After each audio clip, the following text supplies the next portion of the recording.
live chat. Got some questions to, sorry about the chair.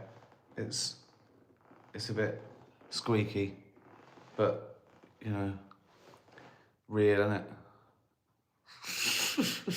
You know it's not AI. You know they wouldn't do AI with a squeaky chair. They wouldn't bother. So I'm practicing doing some live YouTube chats.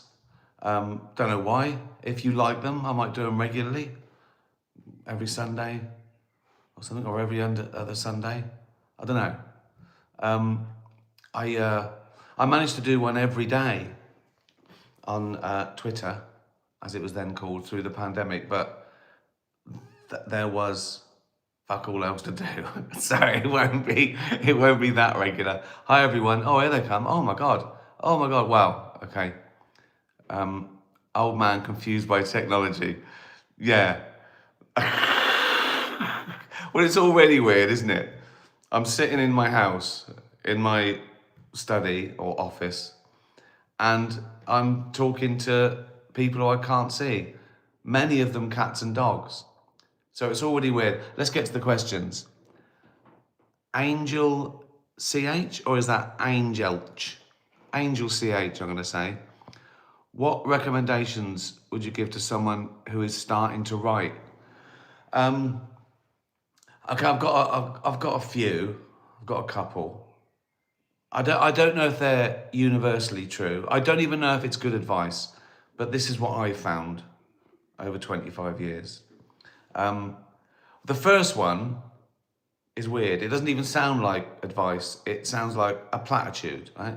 The first one is just right, right? What? Because so many people say, I haven't got any ideas, or I didn't think of anything.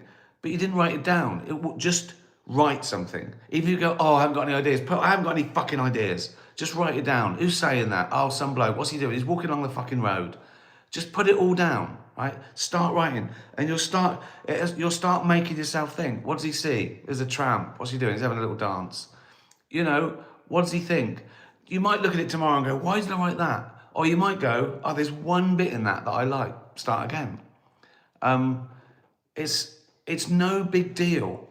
Don't sit there and think, oh, every sentence I write has got to be amazing and perfect because I can't change it. Well, you can. You can start again. I started again when I've done weeks' work. I go, no, don't like it. Or I've had a better idea. So just do it. Let that be your job, right? Having written something down, however good, however bad, it doesn't matter. And then soon, when you've got like 20 or 30 pages to look at, that's when it gets exciting, you know? You go, there's something here. And I get an adrenaline rush. And rewriting, when you go through it, when you're holding something, right, I'm going to rewrite it. That's the real fun bit. You go, everything I'm doing is making it better, you know, or erasing something forever. It doesn't exist, you know? So I'd say just write. Write with passion, write something you care about. Don't write because you think it's the trend or it'll be commercially viable, or you've seen something like it that you could do again. Be original is one, but that's really hard. But if you do what you really like, that is original because there's no one like you. You know, particularly if you just write alone without a committee. It probably will be original if you're honest and passionate and just get it down. And I'd say have a strong voice as well. Don't go middle of the road. Be brave. Some people think, people won't like that. Well, it depends on the character. You know, if you're writing a sitcom or a film, you can have someone whose character is to say the most awful things, which is really useful. Just do it. Jenna, how are the new material nights going? I'm coming next week and excited to see how much it's changed from January. How many more do you think you'll do? How many have I done? What is it now? 14? Uh, at least 3 times that, I'd say. I've got a good half an hour. I could probably do a shoddy hour, but I've got a really good half an hour, so I wanna double that. It's changed a lot since January. January was my first one. Yeah, and it's going great. Love it. It's my favourite bit, and I don't know. It feels like a good time for it. It feels great to be a stand-up today. I can't explain that, but it really does. You feel you can go anywhere, say anything, within the law, of course. Uh, so yeah, it feels great, and it's great to have like 3 chums with you, because when I'm doing warm-up material, there's 4 of us, and the hour before is the fun bit as well. Sometimes I think, oh, I should film this bit as well, but then I go, oh, it would ruin it, wouldn't it? Everyone would start being self-conscious and careful, and we'd have to edit it down to nothing. Oh God, it's going great. Cheers. Joss, you've said your next sitcom might be your last because you're loving stand-up so much at the moment. With Alley Cats coming out this year, what makes live comedy feel more you these days than writing another TV show? Well, I don't know. I mean, I love both, but there's something irresistible about stand-up. You're doing it all the time. You're getting paid as you go along. You can change it every night. Having said that, I love Alley Cats. So when I say that might be my last, I mean I might do that till I die now.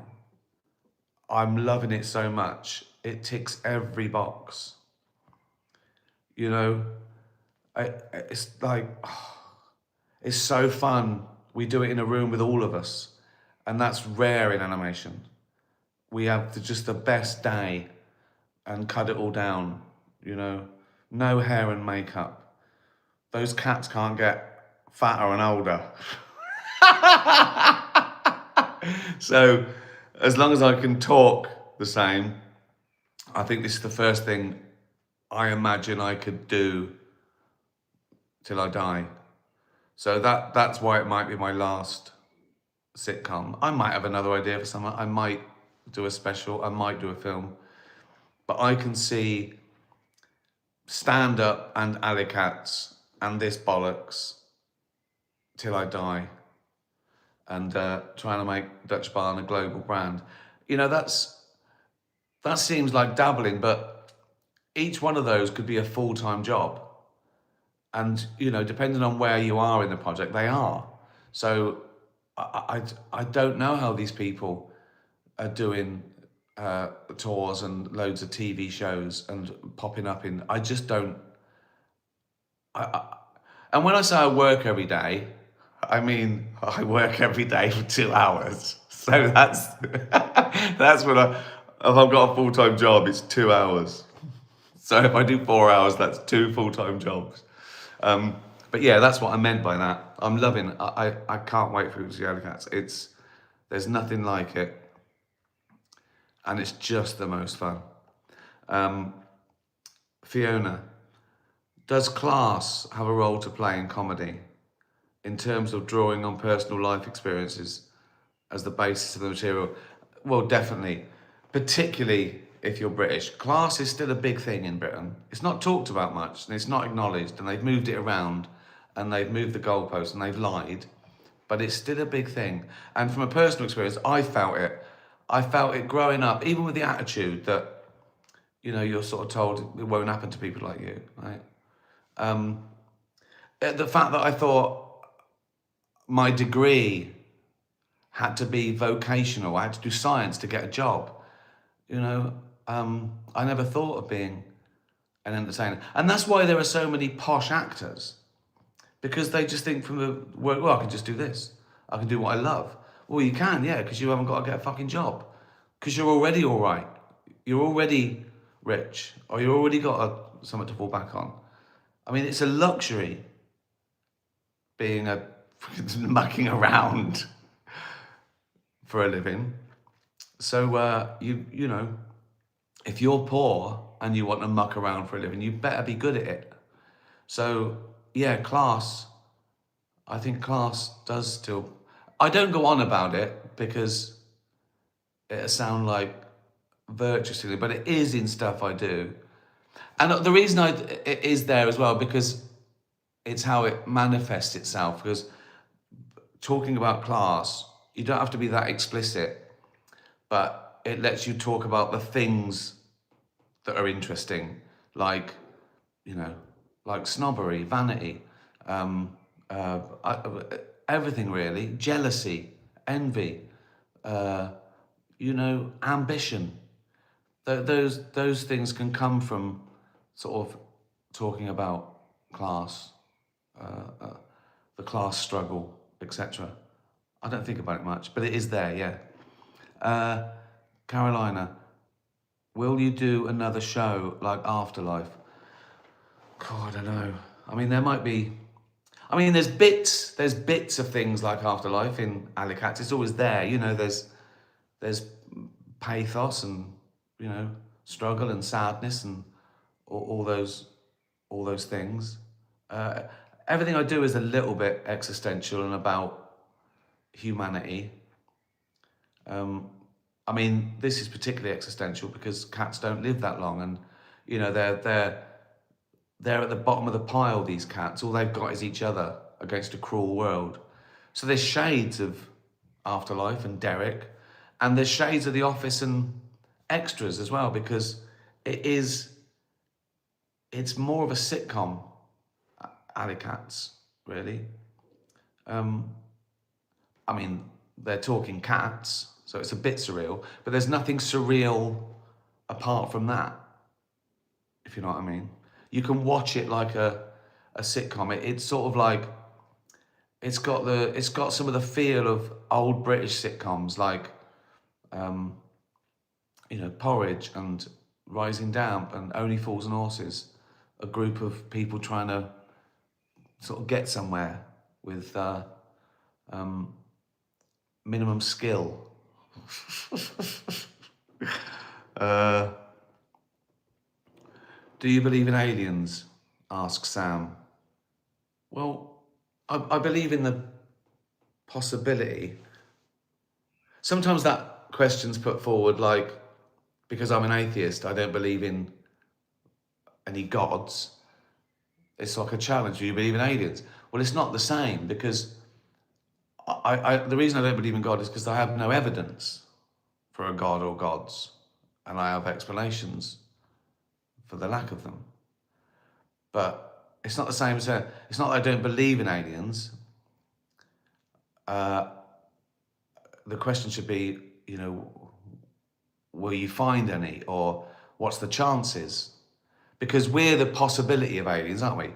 Humans and all the animals on Earth prove the possibility of life in the universe. So they're definitely possible. Probability. Now there are, are there 2 trillion galaxies? Like the Milky Way?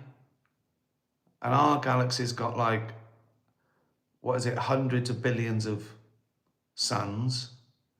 So we're already at like 2 to the power 20 something, which is mental. That number, that number's too much. If you've got 2 to the power of 20 something of anything, there's too many. And then, I don't know, 2 or 3 planets per, it's off the charts, it's mental. So there's probably something, but it's probably not what people are hoping for.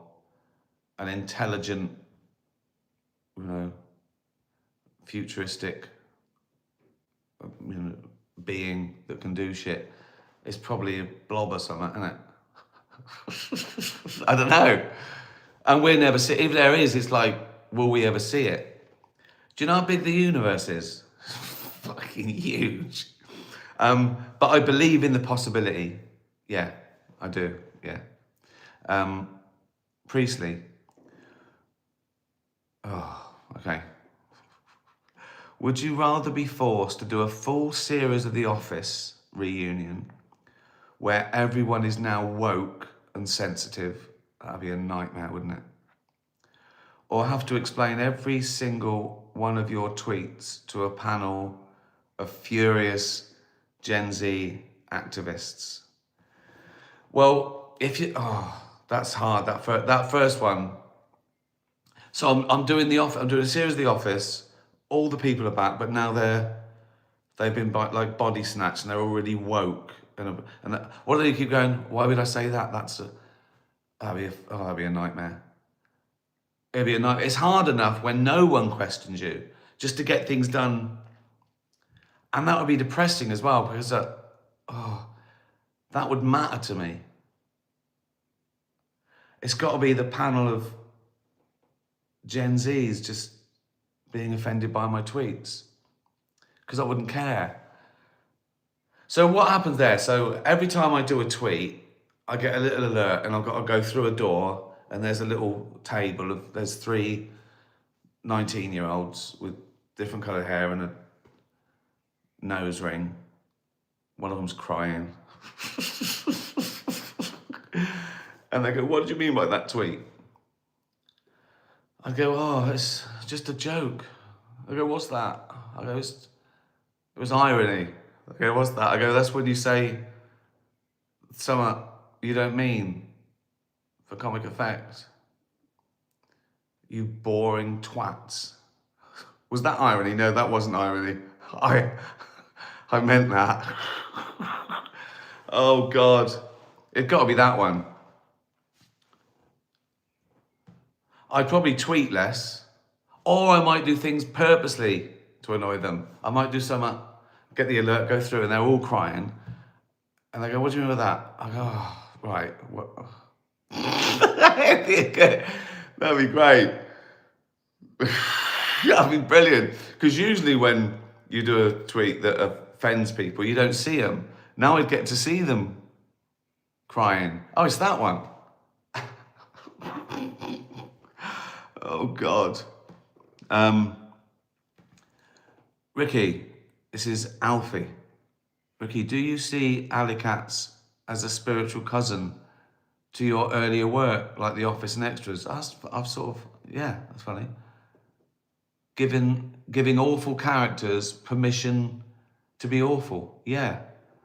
Or is it more of a palate cleanser after the emotional weight of Afterlife? Is making it changing how you think about audiences getting to care about terrible people? Well, that's funny, because that's the sort of a theme I've done, isn't it? Like, people thought Brent was awful until he sort of was honest with himself, and someone worse came along. I sort of did it in Derek a bit with Kev. So I do that. Alley Cats is slightly different because it can't have the human weight of emotion, but it has got, you know, nice Pixar Disney bits, and you really care about the cats. So that's been the biggest challenge. How do I make people care about cartoon cats? So yeah, and that was the number one rule when I was writing it, when we were recording it, when I was directing the animation, designing it. I kept saying to everyone, they've got to care about these cats. That's all we need to do. They have to care about these cats, whatever they do or say. I mean, these cats do some one or two horrific things, but the people they do it to deserve it. So I suppose the answer is yes. It does make you think. It does make you think about what people think. So it makes you think about people. Yeah, and the cats are certainly sort of non-human people. It's so hard to describe it when you. I mean, it's nearly impossible. But it is a bunch of cats that I think you'll love, and you'll be right behind. Wow, you'll be the judge of that, won't you? Here we go. Well, I'm surprised it didn't come earlier. Poncho. Would you rather have feet with no legs or hands with no arms? Well, that is a fantastic question, Poncho. Well done. I think this is one of those no-brainers for me, because hands are more important than feet to me. Oh, but I'm not losing my hands, am I? So I've either got just hands coming out of my shoulders or feet coming out of my hips. Okay, so let's do, and I've got so I've got normal arms and feet coming out of my hips, or normal legs and feet and hands coming out of my shoulders. So let's look at these, right? This is really important to me. Right, let's do the first scenario. I've got no legs, but just feet coming out straight out of my hips. So I've got normal arms. So I look like E.T. for a start. So I flap along. I can sort of waddle, I suppose. I'm crushing my balls, aren't I? Do you know what I mean? What I can only wear shorts or pants. I can't wear trousers. Anyway, so I'm basically in Speedos with every flap, my balls are getting squashed. That's not great, but I've got arms and I can do all the things. Play guitar, play piano, which is good because I couldn't before. Classic. I've got to choose arms. I've got to choose no legs, just feet. Because I could get on a little skateboard or something, couldn't I? Get along and do stuff. Whereas if I had legs but no arms, just hands coming out, I can run along and walk. But what can I do when I get there? I can't play guitar. Can't knit. I could hold two things. I could go along. I could. I could. Could I juggle? It's got to be normal arms and hands and ET feet. That's fine. I'll be 3 foot. Will I be 3 foot even? Be about 3 foot. Just flap along. Look, it's not great, but it's better. It's better than just walking along normally. But could I even press the doorknob? If I just had feet, I could. I don't know. That's the least of my worries. I think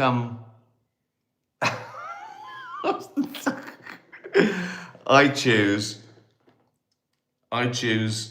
feet but no legs and lovely long arms, like fucking ET. Right, that's the sort of thing I could do. Please subscribe. Please tell your friends. Please subscribe to dutchbarn.com as well. Got a little treat for you coming soon to commemorate 25 years of The Office. I can't say any more, but subscribers will know about it, and subscribers will be very happy when they find out. So just subscribe, really. dutchbarn.com. Subscribe to my YouTube channel. Thanks for following me on X and Meta, Insta. And remember why I'm doing this. I'm doing this so I never have to put on trousers and go on telly again or talk to a newspaper. And you can make that dream come true. I've just remembered a question that I didn't ask. Someone asked me a question. It was a good one. Where did I see it? It was, where did that come from? From David Brent. And I don't know. Someone must have asked. I couldn't have made that up for David Brent. It must have been. I've seen it before, like, two worlds collide or put them together, and I just made it like it was really poignant. Talking about Brent and 25 years at the office. I don't know where that question went. I remember it. Well, it's a shambles, isn't it? Oh, I was just seeing another one as well. No meat Pete. Would you eat lab-grown meat? Bit squeamish. Even though ethically it could be sort of vegan because no animals were hurt. I don't know. The idea that even being meat these days, I mean, it's a good thing because it stops animals being killed and tortured. So I recommend it. But I'll probably just stick to my baked beans on toast or corn made meat. Sometimes I have a vegan burger and it's so real, I have to check. I go to the way, this definitely is fake. Yeah, right, okay.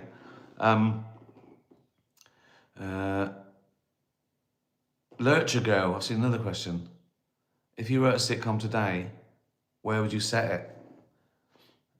In a disused basement of a burnt out house, and the characters would be cats. And that is exactly what I've done. Alley Cats, coming soon. Thanks for following. Now I've got to turn this off with my fat finger, right? So I'll say cheers, happy Easter, and all that. Tatty bye, everyone. Tatty bye.